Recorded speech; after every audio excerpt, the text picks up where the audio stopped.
السلام عليكم ورحمة الله تعالى وبركاته. نحمده ونصلي على رسوله الكريم. أما بعد فأعوذ بالله من الشيطان الرجيم. بسم الله الرحمن الرحيم. وما من دابة في الأرض إلا على الله رزقها ويعلم مستقرها ومستودعها كل في كتاب مبين. صدق الله العظيم. رب اشرح لي صدري ويسر لي أمري ওয়াহলুল উকদাতাম মিন লিসানি ইয়াফকাহু কওলি। মুসলিম উম্মাহ of বিহামদি। এই যে সাইয়েদনা আদম আলাইহিস সালাম থেকে শুরু করে আপ আনটিল নাও গোটা বিশ্বের সবগুলো মানুষকে, জিন জাতিকে, পক্ষীকুল, সাগরের অতল গহ্বরে দ্য ব্লু ওয়েল, নীল তিমিগুলোকে, বিশাল মাছগুলোকে, এই সব কিছুকে যে আল্লাহ তাআলা রিজিক সরবরাহ করছেন, আল্লাহর যে ধনভাণ্ডার একটু কমে আসার কথা না এতদিনে? কি বলেন? এত হাজার হাজার বছর রিজিক দেওয়ার পরও তার ধনভাণ্ডার কমে নাই না। আল্লাহ বলে তোমাদের যার যা লাগবে, যার যা চাহিদা, যার যেটা দরকার সবও যদি দিয়ে দেয়, আমি আল্লাহর ধনভাণ্ডারের 1 ইঞ্চিও কমবে না। আর Razzak যুল কুওয়াতিল মাতিন, the provider, the sustainer. তাহলে রাজ্জাক হতে হলে ওই সত্তার 3টা গুণ লাগে। এক হচ্ছে নো ডেফিসিয়েন্সি, তার কোনো ঘাটতি থাকতে পারবে না। 2 নম্বর কোয়ালিটি হচ্ছে নেভার ফরগেটফুল, তিনি ভুলতে পারবেন না। Who never forget the needs of his creation, তার সৃষ্টির কোথায় কার কখন কোনটা লাগে এটা ভুলে গেলে চলবে না। ধরেন তিনি নর্থ আমেরিকাতে, এখানে কানাডায় যারা আছে, আমেরিকাতে যারা আছে, তাদেরকে রিজিক দিচ্ছে। ওদিকে সাউথ আমেরিকাতে, ব্রাজিলে, আর্জেন্টিনার জঙ্গলে কিছু জনগোষ্ঠী রয়ে গেছে, এদের কথা আল্লাহ ভুলে গেছে। তারা বেঁচে থাকতে পারবে? আফ্রিকার জঙ্গলে যারা আছে তাদেরকেও যে রিজিক দিতে হবে, যখন যেটা লাগে সরবরাহ করতে হবে, এটা যদি আল্লাহ ভুলে যায় তো ওরা বাঁচবে? বলেন।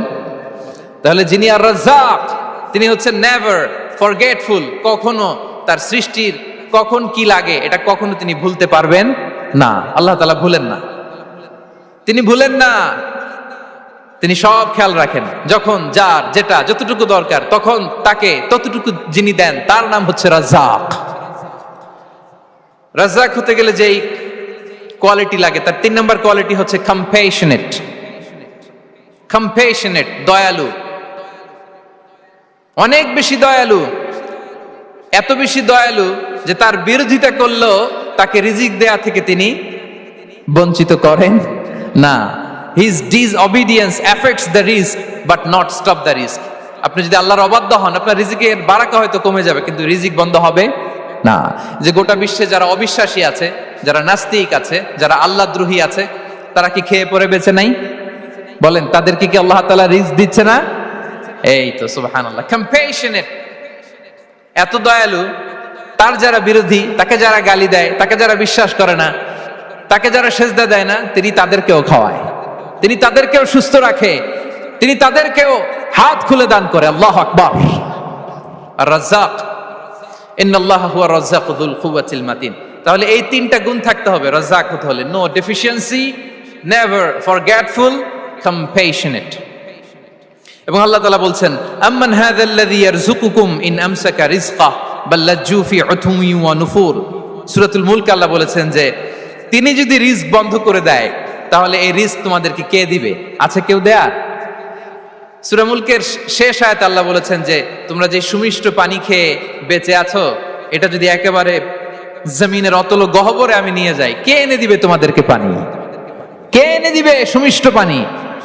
এজন্য বিষ্ণু ঈসা ইসলাম পানি খেয়েই তিনি পড়তেন, আলহামদুলিল্লাহিল্লাযী জাআলা হাযাল মাআ আযবান ফুরাতান বিরাহমাতিহি ওয়া লাম ইয়াজআলহু মিলহান উজাজান লিযুনুবিনা। পানি খেয়েই তিনি বলতেন প্রশংসা আল্লাহর, যে আল্লাহ তার অসীম দয়ায় এই পানিকে সুমিষ্ট করেছেন, আমাদের পাপের কারণে এই পানিকে তিনি লবণাক্ত করে দেন নাই। সুবহানাল্লাহ। ইন্নাল্লাহা হুয়া রাজ্জাকু যুল কুওয়াতিল মাতিন, তিনি হচ্ছেন রাজ্জাক। এজন্য সম্মানিত ভাইরা, রিজিক নিয়ে আজকে থেকে টেনশন বন্ধ করে দিতে হবে। আমাদের কাজ হচ্ছে চেষ্টা করে যাওয়া, প্রাণান্তকর প্রচেষ্টা করা, আমাদের রোলটা আমরা প্লে করব, কিন্তু রিজিকের ফয়সালা করবে একজন, তিনি কে? ইন্নাল্লাহা হুয়া রাজ্জাকু যুল কুওয়াতিল মাতিন। এটা নিয়ে চিন্তিত হওয়ার কিছু নাই প্রিয় ভাই এবং বোনেরা। আমরা আমাদের মায়ের পেটে থাকতেই এটা ফিক্স হয়ে গিয়েছে। আমরা যখন মায়ের পেটে ছিলাম, ইন্না আহাদাকুম ইজমাউ খালকুহু ফি বাতনি উম্মিহি 40 ইয়াওমান সুম্মা ইয়াকুনু আলাকাতান মিসলা যালিক সুম্মা ইয়াকুনু মুদগাতান মিসলা যালিক। আমরা যখন মায়ের পেটে ছিলাম 40 দিনে আমরা নুতফা স্টেজে ছিলাম, 40 দিন আমরা আলাকা স্টেজে ছিলাম। আমার মায়ের জরায়ুর দেয়ালে আমি লেপ্টে ছিলাম। 40 দিন আমরা ছিলাম এ ভেরি লিটল ফ্ল্যাশ, একটা ছোট্ট গোশতের টুকরা। এরপর আল্লাহ তাআলা ফায়ুরসালু ইলাইহিল মালাক, মায়ের পেটে একজন ফেরেশতা পাঠালেন। ফায়ানফুখু ফিহির রূহ, he breathed into him the spirit, তিনি রূহের ফুৎকার দিলেন। ওয়া ইউমারু বিআরবা'i কালিমাত, 4টা জিনিস তখন লিখে দেয়া হলো। বিকাতবি রিজকিহি ওয়া আজালিহি ওয়া আমালিহি ওয়া শাকিয়ুন আও সাঈদ, তার রিজিক কি হবে লিখে দেয়া হয়েছে মায়ের পেটে যখন ছিলাম। আপনারা তো এখন চিন্তা করতেছেন, চিন্তিত, কিন্তু মায়ের পেটে থাকতে আল্লাহ তাআলা এই রিজিককে ফিক্স করে দিয়েছেন। সুবহানাল্লাহি বিহামদি। এবং যে রিজিক আমি আমার মায়ের পেটে থাকতেই আল্লাহ তাআলা লিখে দিয়েছেন, সেই রিজিক ভোগ না করে আমি কোনোদিন মরবো না। বিষ্ণু ইসলাম আমাদেরকে জানিয়েছেন, তোমার জন্য যে রিজিকের বন্দোবস্ত, যেই অ্যালটমেন্ট আছে, সেটা ভোগ না করে, উপভোগ না করে তুমি মরবে না। এবং সেটা আপনি উপভোগ করবেন, আপনার কাছেই আসবে। ধরুন আপনারা যে ফল আমেরিকাতে খান, এটা কি আমেরিকায় চাষ হয় ফল, নাকি কানাডা মেক্সিকো থেকে আসে? কোত্থেকে আসে? কোত্থেকে? এখানেই হয়, আবার বাইরে থেকেও আসে। Okay fine. লেটস সে আপনি যেই অ্যাপেলটা দিয়ে আজকে ব্রেকফাস্ট করলেন, যে অ্যাপেলটা আপনি খেলেন, এটা মেক্সিকো থেকে এসেছে।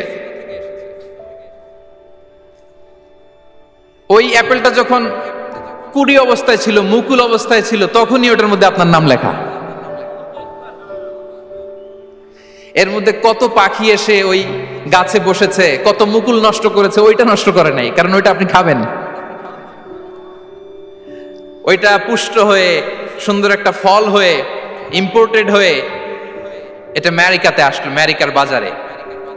অনেক মানুষ ওই ফলটা সুপার মার্কেটে যে ধরে চড়ে নেড়ে আবার রেখে দিয়ে চলে গেছে, নেয় নাই। ওইটা সে খাবে না, কারণ ওইটা আপনার রিজিকে লেখা।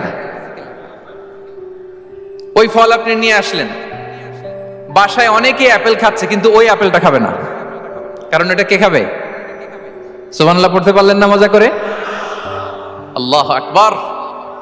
আপনার জন্য যে রিজিক নির্ধারিত, এটা আপনিই খাবেন।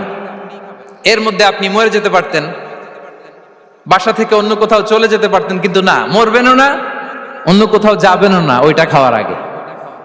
This is the essence of rizq. This is the essence of provision, sustenance. Inna Allah huwa ar-razzaq dhul quwwati al-matin.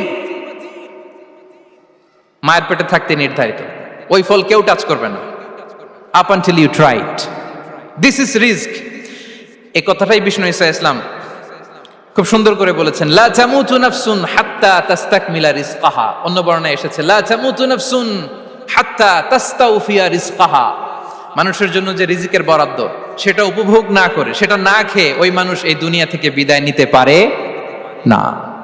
তাহলে আমার রিজিক ভোগ না করে আমি মরবো না। এবং এটা যেহেতু আপনার জন্য নির্ধারিত, এটা আপনি পাবেনই। এখন এটা কি হালাল পন্থায় আপনি পাবেন না হারাম পন্থায় পাবেন, দ্যাট ইজ ইউর ডিসিশন। আপনার রিজিক আপনার কাছে আসবে। এটা নির্ধারিত না অনির্ধারিত? বলেন তো, আমি সবার কাছ থেকে শুনবো, রিজিক কি নির্ধারিত না অনির্ধারিত? ফিক্সড, নির্ধারিত। ফর এন এক্সাম্পল, ধরুন আপনি সারা জীবনে 1 কোটি টাকা ইনকাম করবেন। কয় কোটি? 1 কোটি টাকা ইনকাম করবেন, এটা নির্ধারিত, আল্লাহ তাআলা ফিক্স করে ফেলেছেন, এটা আল্লাহর সিদ্ধান্ত। কিন্তু এই 1 কোটি হালাল পন্থায় আপনি উপার্জন করবেন না হারাম পন্থায়, এটা আপনার সিদ্ধান্ত। So now the decision is yours. যদি আপনি পরিশ্রমী হন, যদি আপনি সৎ পথ অবলম্বন করেন, তাহলে ওই 1 কোটি আসবে আপনার কাছে, কিন্তু হালাল পন্থায়। আর যদি আপনি হালাল হারাম মিক্স করেন, টেবিলের উপর দিয়েও নেন, নিচ দিয়েও নেন, আসবে কিন্তু 1 কোটি। আসবে কয় কোটি? কথা বোঝে নাই বোধহয়। টেবিলের নিচ দিয়েও যদি নেন, সারা জীবনে আপনি পাবেন কত? 1 কোটি। So now the decision is years. সিদ্ধান্ত আপনার। হালাল পন্থায় উপার্জন করবেন না হারাম পন্থায়? বলেন, হালাল না হারাম? হারামের সাথে আমাদের কোনো সম্পর্ক? হারামকে আমরা এই কনভেনশন সেন্টার থেকে না বলে দিলাম, আওয়াজ করে বলুন নো।